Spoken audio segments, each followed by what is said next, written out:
শুভলক্ষ্মী হঠাৎই অসুস্থ হয়ে মাথা ঘুরে পড়ে যেতে থাকলে আদ্রিত ছুটে এসে জড়িয়ে ধরে শুভলক্ষ্মীকে। আর ঠিক সেই মুহূর্তে সেখানে এসে হাজির হয় মোহনা। তাই গল্পের শুরুতেই দেখা যায় সেন পরিবারে এই কারণেই উঠেছে এক নতুন ঝড়। আদ্রিতের বাবা পুলক মোহনাকে দোষারোপ করে বলেন মোহনা তার ছেলের দুর্বলতার সুযোগ নিয়ে এই বাড়িতে ঘাঁটি গেড়েছে।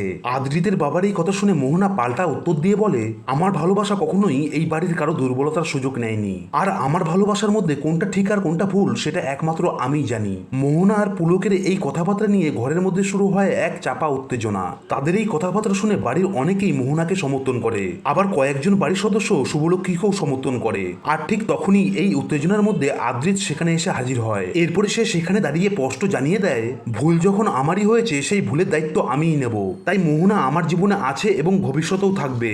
আদ্রিতের এই কথা শুনে আদ্রিতের বাবা তো পুরো অবাক হয়ে যায়। ওইদিকে লাকির পরিচয়ে থাকা শুভলক্ষ্মীর চোখের সামনেই এই ঘটনাগুলো ঘটছে। শুভলক্ষ্মী আদ্রিতের মুখে এই কথাগুলো শুনে তার ভেতরটা যেন ভেঙে চুরে চুরমার হয়ে যায়। আর ওইদিকে মোহনা মনে মনে এক বিদ্রুপের হাসি হেসে ওঠে। আর সে তখন মনে মনে ভাবতে থাকে, এবার আয়ান পুরো একদম আমার হাতের মুঠোয়। এরপরেই মোহনা নিজের ঘরে গিয়ে সে আনন্দে আত্মহারা হয়ে ওঠে। আর তখনই তার পাশে এসে দাঁড়ায় ডোনা। এরপরে ডোনা মোহনাকে বলে, মোহনা তুই কোনো চিন্তা করিস না, আমি তোকে সব শিখিয়ে দেব যে এই বাড়ির মানুষগুলোকে তুই কিভাবে নিজের ইশারায় চালাবি। ওইদিকে আমরা দেখতে পারি শুভলক্ষ্মী একরাশ হতাশা নিয়ে দাঁড়িয়ে আছে। আর এটা দেখে ঠাম্মি শুভলক্ষ্মীকে সান্ত্বনা দেওয়ার চেষ্টা করে বলে, কোনো চিন্তা করিস না শুভ, সব ঠিক হয়ে যাবে। কিন্তু শুভলক্ষ্মীর মনে চলছিল তখন এক অন্য লড়াই।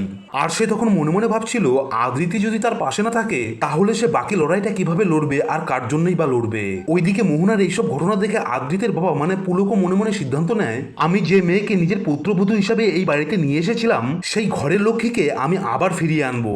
আর এটা ভেবেই আদ্রিতের বাবা তখন শুভলক্ষ্মীকে ফোন করে বসে। আর এরপরে শুভলক্ষ্মী তার শ্বশুর মশাইকে সমস্ত সত্য ঘটনাটা খুলে বলে। আর সে তাকে জানায় সে এই বাড়িতে লাকি সেজে কাজের লোক হিসাবে রয়েছে। আর সে তার শ্বশুর মশাইকে কথা দিতে বলে যতক্ষণ না সবকিছু ঠিকঠাক হচ্ছে সে তার পরিচয় এই বাড়িতে গোপন রাখবে। শুভ যখন তার শ্বশুরের সাথে কথা বলছিল ঠিক তখনই মোহনা সেই ঘরে ঢুকে পড়ে। শুভলক্ষ্মী তো তখন প্রায় মোহনার কাছে ধরাই পড়ে যাচ্ছিল। সে কোনো রকম ভাবে নিজেকে সামলে নেয়। আর এরপরেই আসে সেই দৃশ্য যেখানে কাজের চাপ ও মানসিক চাপে শুভলক্ষ্মী তার মাথা ঘুরে পড়ে যেতে থাকে। আর এটা দেখে ঠিক তখনই আদ্রিত ছুটে এসে শুভলক্ষ্মীকে ধরে ফেলে। এরপরে শুভ এবং আদ্রিতের চোখে চোখ পড়তেই তাদের মধ্যে এক অন্যরকম অনুভূতি জেগে ওঠে। আদ্রিত তো শুভ চোখের দিকে প্রায় একভাবে তাকিয়েই থাকে, কারণ লাকির চোখটা তখন নিজের এক পরিচিত মানুষের মতন লাগছিল। যে চোখের গভীরতায় সে একসময় ডুবেছিল সেই চোখ যেন তার সামনে আজ ফুটে উঠেছে। তাদের এই রোমান্টিক মুহূর্তের মধ্যে ঠিক তখনই সেখানে এসে হাজির হয় মোহনা। শুভ এবং আদ্রিতের এই দৃশ্য দেখে মোহনা তো রীতিমতন চিৎকার করে ওঠে। আর সে বলে ওঠে, আয়ান তুমি এটা কি করছো? তুমি বাড়ির কাজের লোককে এভাবে জড়িয়ে ধরে আছো। আর এরপরেই মোহনারও লাকির প্রতি একটু সন্দেহ হতে শুরু করে। তো বন্ধুরা, মোহনা কি এবার লাকির আসল পরিচয় ফাঁস করতে পারবে? আপনাদের কি মনে হয় অবশ্যই কমেন্ট করে জানাবেন। আর এই ভিডিওটা যদি আপনাদের ভালো লেগে থাকে তাহলে অবশ্যই একটা সাবস্ক্রাইব করে আমাদের পাশে থাকবেন।